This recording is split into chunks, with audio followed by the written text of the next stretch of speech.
नमस्कार समस्त को स्वागत आज क्लास को। आज आम अष्टम श्रेणीर एक सुंदर कविता पढ़ा। देशप्रेमर कविता, जातीयताबोध भावर उद्रेककारी कविता। जो कविता पढ़ले आमर जातीयताबोध भाव उद्रेक हो पार से भाई एक सुंदर कविता को आम आज पढ़ा। जातीय पताका, तार कवि होउचंती गोदावर्ष मिश्र। एवं ये विषय को जावा पूर्व आम आलोचना करवा पूर्व क्लास किछि प्रश्नर उत्तर। जो प्रश्न दि जाइथिला, प्रश्न नंबर 1, काहार मुखरे आहार पोषे नहीं। सठिक उत्तर होछि सुप्त सिंह। से पदर अच्छी उद्बोधन गंगाधर मेहर उद्बोधन कवितार अच्छी। सुप्त सिंह मुखे न पोषे आहार, श्रमे पिपीलिका पुराए भंडार। से सुंदर उद्बोधन कविता आम पढ़ी। उद्बोधन कवितार कवि किए? द्वितीय प्रश्न थिला उद्बोधन कवितार कवि किए? कवि होउचंती स्वभाव कवि गंगाधर मेहर। तृतीय आसुची पिपीलिकार अर्थ कौन? पिपीलिकार अर्थ पिंपड़ी। चतुर्थ आसुची प्रतिवेशी अर्थ कौन? प्रतिवेशी अर्थ पड़ोसी। पंचम आसुची किए बहु दूर वन पर्वत विलास करुला? महुमाछी। सठिक उत्तर होउची महुमाछी। तेबे आसंतु पिला माने एबे जिबा आम आज क्लास सरला परे आज प्रश्न पुणी आलोचना करवा। तेणु भल भाव क्लास टी शुणा और लास्ट रे प्रश्न उत्तर देवा। समस्त धन्यवाद जो मैंने प्रश्न उत्तर समस्त दौरान रेगुलर अनेक पिला प्रश्न उत्तर दौरान समस्त धन्यवाद। और जो मैंने दे पारना से अनुरोध से समय मिले यार उत्तर देवाई चेष्टा करिवो। तो यापर कही रखा चाहे जे आम आज पढ़ा से जातीय पताका। जो जातीय पताका आम मान आम सम्मान कथा बा आम गर्व गौरवर गाथा बहन करे, फरफर ही उड़ी बुले। आम पराधीनता को जितेबाला आम ध्वंस करी आम पूर्वपुरुष माने आमको स्वाधीनतार स्वाद चखेले ताहार एक सुंदर उदाहरण बा सुंदर प्रतीक होउची एई आमर पताका, त्रिरंगा पताका। जो पताकार आमर तीनोटी रंग थाए।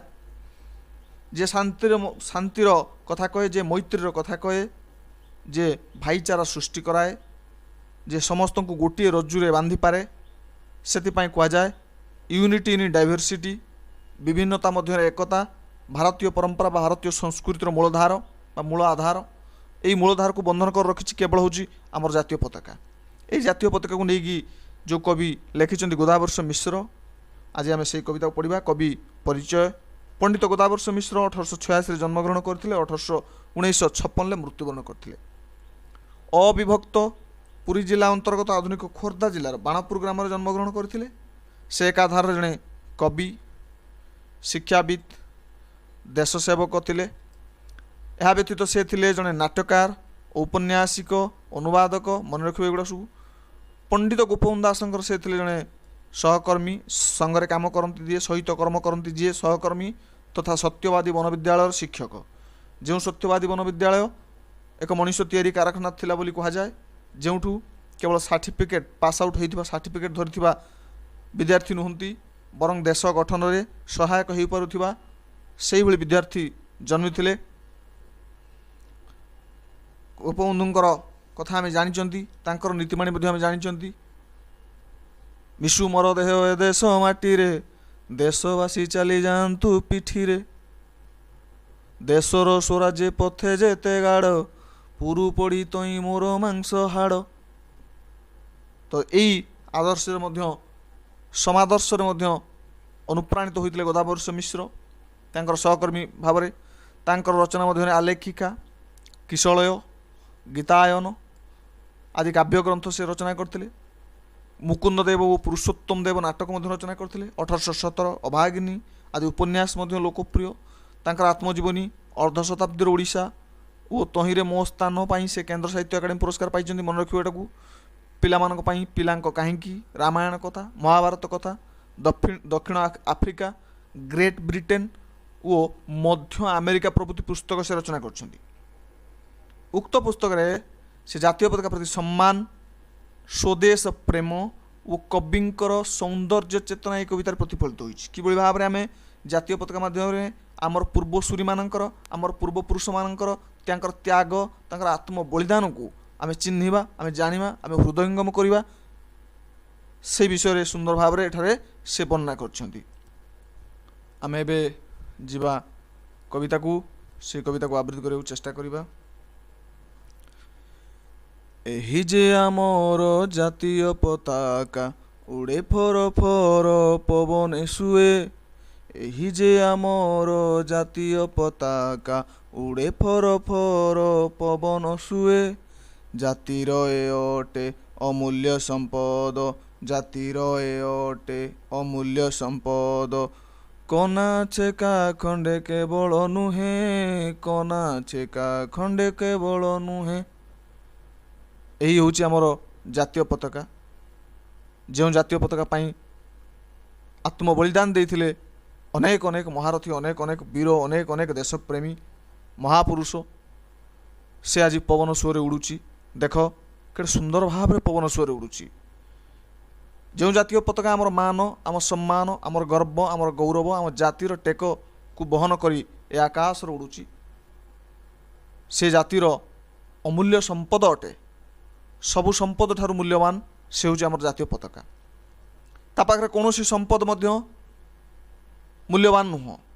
ताको आमे कना छेका खंडे भाविबा उचित नुह। सामान्य कना खंडे से केवल नुह, सेतिरे थिवा तीनोटी रंग, सेतिरे थिवा अशोक चक्र, सेतिरे लुचि रहिथिबा गर्व, आत्म बलिदान सब आमको शिखौची जे आमे किभଳି भावरे से कना को बा से जातीय पताका को सम्मान करिबा, आमर पूर्वपुरुष माननकु सम्मान करिबा एवं आमर जातिर टेक से कना माध्यम रखिबा एवं से आम गर्व को बहन करी उड़ी छालची।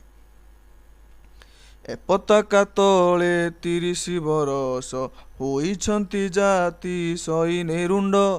ए पताका तले 30 बरस होइछंती जाति सैने रुंड। जातीय समरे शत शत वीर, जातीय समरे शत शत वीर। लड़ी तो हराई अछंती मुंड, लड़ी तो हराई अछंती मुंड। यही पताका तले वर्ष वर्ष धरी, अनेक वर्ष धरी आमर भारतीय माने रुंड होइचंती, सैन्य माने रुंड होइचंती, एकाठी होइचंती। सेठी जाति नाही, सेठी धर्म नाही, सेठी लिंग नाही, वर्ण नाही, सेठी कौनसी अंचल भेद रे भाग भाग होई नाही। ए समस्ते एकत्र सूत्र बंधा होइचंती, समस्ते भाईचारार सूत्र बंधा होइचंती। ये समस्ते से समस्त को एकाठी करि पारिछि केवल सेई जातीय प्रतीक, से जातीय एकतार प्रतीक से आम जातीय पताका, त्रिरंगा पताका। जातीय समरे जेतेबेले जातीय समर होइछि, युद्ध होइछि, समर अर्थात युद्ध रण मध्य कुआजिबो। शह शह वीर लड़ी मुंड हरैचंती केवल जातीय पताका पाई, केवल खंडे जातीय पताका पाई। जेमिति कि आमे जानिछंती जेतेबेले जातीय पताका को उड़ाइबा पाई भगत सिंह थरे कहिथिले, सरफरोशी की तमन्ना, सरफरोशी की तमन्ना अब हमारे दिल में है, देखना है जोर कितना बाजू ये कातिल में है। केते सुंदर कथा से कहिथिले, शत्रु को केते आह्वान देइथिले, आस आम सहित लड़िया पाई आमे प्रस्तुत अछु, आमे स्वाधीनता चाहूँ, आमे पराधीनतार बेड़ीरू मुकुलिबा पाई चाहूँ। तहु स्वाधीनता आसी चिराई जे जाइछंती चाली विदेशी राजा। तहु स्वाधीनता आसी चिराई जे जाइछंती चाली विदेशी राजा। छारकना खंडे नमण एहाकू, छारकना खंडे नमण एहाकू। ए तो आम प्रिय जातीय ध्वजा, ए तो आम प्रिय जातीय ध्वजा। ये आम प्रिय जातीय ध्वजा, ये आम प्रिय जातीय पताका, ये आम प्रिय जातीय बैरख। ध्वजा, पताका, बैरख सब समार्थवाचक शब्द, समान अर्थ प्रतिशब्द हो पार। तहु तेणु तेबे स्वाधीनता आसी आम राज्य, आम राज्य, आम अंचल जाइछंती चाली विदेशी राजा। विदेशी राजा अर्थात इंग्रेज मान को कहुई, जो बणिक गोष्ठी, चतुर बणिक गोष्ठी जिते बेपार वाणिज्य करने को आसी आम भारत को अख्तियार करने तार अंचल को लोक मान निर्यातना देले। आमरी अंचल आमरी खाद्य खाई आम उपरे प्रहार कले, आम पिठी को रक्ताक्त कले, लहुलुहाण कले। आमर गरीब आमर लोक मैंने पाद तले नतमस्तक हेले आम खाइबापी से अत्याचार पर अत्याचार कर चलले। आमरी माटीर चाली से आमर माटी को जंत्रणा देले, आमे माटी को माँ बोली मानु एवं से माटी को रक्ताक्त कले, रक्तरंजित कले। ସେହି ବିଦେଶୀ ଜାତିଙ୍କୁ ହଟାଇବା ପାଇଁ ଆମ ପୂର୍ବପୁରୁଷମାନେ କେତେ କଷ୍ଟ କେତେ ଯନ୍ତ୍ରଣା ସହିଛନ୍ତି, ସେ ଚାଲି ଯାଇଛନ୍ତି। କାରଣ ସେଇ ଆମର ପୂର୍ବପୁରୁଷମାନଙ୍କର ଆତ୍ମବଳିଦାନ ପାଇଁ ସେମାନେ ନିଜ ଜୀବନକୁ ବଳିଦାନ ଦେଇ ଆମ ଦେଶକୁ ସୁରକ୍ଷା ଯୋଗାଇଛନ୍ତି। ତେବେ ଏହାକୁ ଛାର କନା ଖଣ୍ଡେ ଏହାକୁ ମାନିବା ଉଚିତ ନୁହଁ। ଏହା ଆମ ପ୍ରିୟ, ସମସ୍ତଙ୍କର ପ୍ରିୟ, ଏହା ଆମର ଜାତୀୟ ପତାକା, ଜାତୀୟ ଧ୍ୱଜା। ସ୍ଥଳେ ଉଡ଼ାଇଲେ ପଦାତିକ ସେନା, ଉଡ଼ିବ ସାଗରେ ସମର ପୋତେ। ସ୍ଥଳେ ଉଡ଼ାଇଲେ ପଦାତିକ ସେନା, ଉଡ଼ିବ ସାଗରେ ସମର ପୋତେ। ବ୍ଯୋମ ଯୁଦ୍ଧ ବ୍ଯୋମ ଜାନେ ଏ ଶୋଭିବ, ବ୍ଯୋମ ଯୁଦ୍ଧ ବ୍ଯୋମ ଜାନେ ଶୋଭିବ। ବାଟ କଟିଯିବ ସମୀର ସ୍ରୋତେ, ବାଟ କଟିଯିବ ସମୀର ସ୍ରୋତେ। ସ୍ଥଳଭାଗରେ ଜଳଭାଗ, ସ୍ଥଳଭାଗ, ଆକାଶ ଭାଗ, ତିନି ଭାଗରେ ବିଭକ୍ତ। ସ୍ଥଳଭାଗରେ ମାଟି ଉପରେ, ଭୂମି ଉପରେ ଉଡ଼ାଇଲେ ପଦାତିକ ସେନା, ଏହି ପତାକାକୁ ଉଡ଼ାଇଲେ ଗର୍ବର ସହିତ। କେଉଁମାନେ? ପଦାତିକ ସେନା, ପାଦରେ ଚାଲି ଚାଲି ଯେଉଁମାନେ ଯୁଦ୍ଧ କରନ୍ତି ପଦାତିକ କୁହାଯାଏ।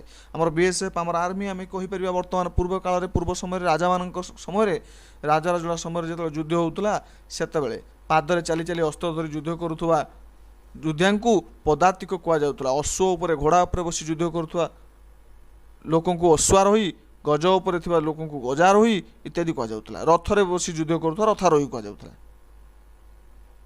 ସେମିତି ଏଠି କବି କହୁଛନ୍ତି ସ୍ଥଳଭାଗରେ ପଦାତିକ ସେନା ପତାକା ଉଡ଼ାଇଲେ, ସାଗର ମଧ୍ୟରେ, ଜଳଭାଗରେ ନେଭି ଯେଉଁଠି ଅଛି, ସମର ଅର୍ଥାତ୍ ଯୁଦ୍ଧ, ରଣ, ସମର ପୋତେ ଅର୍ଥାତ୍ ଜାହାଜ, ଯୁଦ୍ଧ ଜାହାଜ ଉପରେ ଉଡ଼ାଇଲେ ନାଭିର ଲୋକମାନେ ବା ଜଳଭାଗରେ ଉଡ଼ାଇଲେ। ବ୍ଯୋମେ ମାନେ ଆକାଶରେ, ବ୍ଯୋମର ପ୍ରତିଶବ୍ଦ ହୋଇପାରିବ ଖ, ନଭ। ତ ଏଇ ବ୍ଯୋମ ମଧ୍ୟରେ ଉଡ଼ାଇଲେ କିଏ? ଯୁଦ୍ଧ ବ୍ଯୋମଯାନେ, ଯୁଦ୍ଧ ଯାନ ସବୁ ଯେଉଁ ଅଛି। ଅଭିନନ୍ଦନ ବର୍ତ୍ତମାନ କିଛି ଦିନ ତଳରେ ତୁମେ ଶୁଣିଥିବ ଏ ଖବର ଯେ ସିଏ ଯୁଦ୍ଧ କରୁ କରୁ କେମିତି ପାକିସ୍ତାନରେ କୌଣସି କାରଣବଶ ଦୁର୍ଭାଗ୍ୟବଶତଃ ଖସି ପଡ଼ିଥିଲେ ଏବଂ ତାଙ୍କୁ ଉଦ୍ଧାର କରାଯାଇଥିଲା। ପରେ ପରେ ଭାରତ ସରକାର ତାଙ୍କୁ ଉଦ୍ଧାର କରିକି ଆଣିଥିଲେ। ସେ ସେଇ ବ୍ଯୋମଯାନ ଚଲାଉଥିଲେ ଏବଂ ସେଇ ବ୍ଯୋମଯାନ ମଧ୍ୟରେ ଶୋଭିବ ପତାକା ମଧ୍ୟ। ବାଟ କଟିଯିବ ସମୀର ସ୍ରୋତେ, ସମୀର ଅର୍ଥାତ୍ ପବନ, ଇଏ ପବନର ସ୍ରୋତକୁ କାଟିକି ଆମ ପତାକା ଉଡ଼ିଯିବ। ଅର୍ଥାତ୍ ଏଠି ଗର୍ବ ଗୌରବର କଥା କହିଛନ୍ତି। ଆମ ପତାକାକୁ ପବନ ମଧ୍ୟ ଅଟକାଇ ପାରିବନି, ଏହା କହିବାକୁ ଚେଷ୍ଟା କରିଛନ୍ତି କବି। ଏହାପରେ ଯିବା। ରଖିବ ଏ ଆମ ମାନ ଏ ସଂସାରେ, ବଢ଼ାଇବ ଆମ ଜାତିର ଟେକ। ରଖିବ ଏ ଆମ ମାନ ଏ ସଂସାରେ, ବଢ଼ାଇବ ଆମ ଜାତିର ଟେକ। କରିବ ନିକର ଦେଶୁ ଦେଶେ ଯାହା, କରିବ ନିକର ଦେଶୁ ଦେଶେ ଯାହା। କରିଅଛି ମର୍ତ୍ତେ ଜାତି ବୈରଖ, କରିଅଛି ମର୍ତ୍ତେ ଜାତି ବୈରଖ। ରଖିବ ଏ ଆମ ମାନ, ଆମର ସମ୍ମାନ ଏ ସଂସାରରେ ରଖିବ।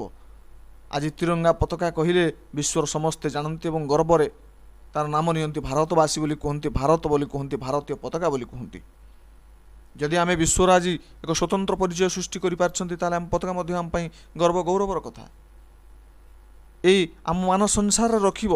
ଆଜି ଆମ ଯେଉଁ ଆମେରିକା, ଆଜି ରୁଷ, ଆଜି ବଡ଼ ବଡ଼ ଦେଶ ମଧ୍ୟ ଆମ ସହିତ ବନ୍ଧୁତା କରିବା ପାଇଁ ଆଗେଇ ଆସୁଛନ୍ତି। କାହିଁକି? ଆମେ ଆଜି ସ୍ୱାଧୀନ ବୋଲି। ସ୍ୱାଧୀନ କାହିଁକି ହେଲେ? ପୂର୍ବପୁରୁଷମାନଙ୍କର ଆତ୍ମବଳିଦାନରେ। କାହାଠାରୁ ହେଲେ? ଇଂରେଜମାନଙ୍କ ଠାରୁ। ବଳିଦାନ ପାଇବା ପରେ କ'ଣ ହେଲେ? ଆମେ ସ୍ୱତନ୍ତ୍ର ହେଲେ। ସ୍ୱତନ୍ତ୍ର ହେଲେ କ'ଣ ହେଲେ? ନା ସ୍ୱତନ୍ତ୍ର ହେଲା ପରେ ହିଁ ଆମେ ନିଜର ପରିଚୟକୁ ଅନ୍ୟମାନଙ୍କ ପାଖରେ ପହଞ୍ଚାଇ ପାରିଲେ। ଆମେ କ'ଣ ଜଣେଇ ଦେଇପାରିଲେ।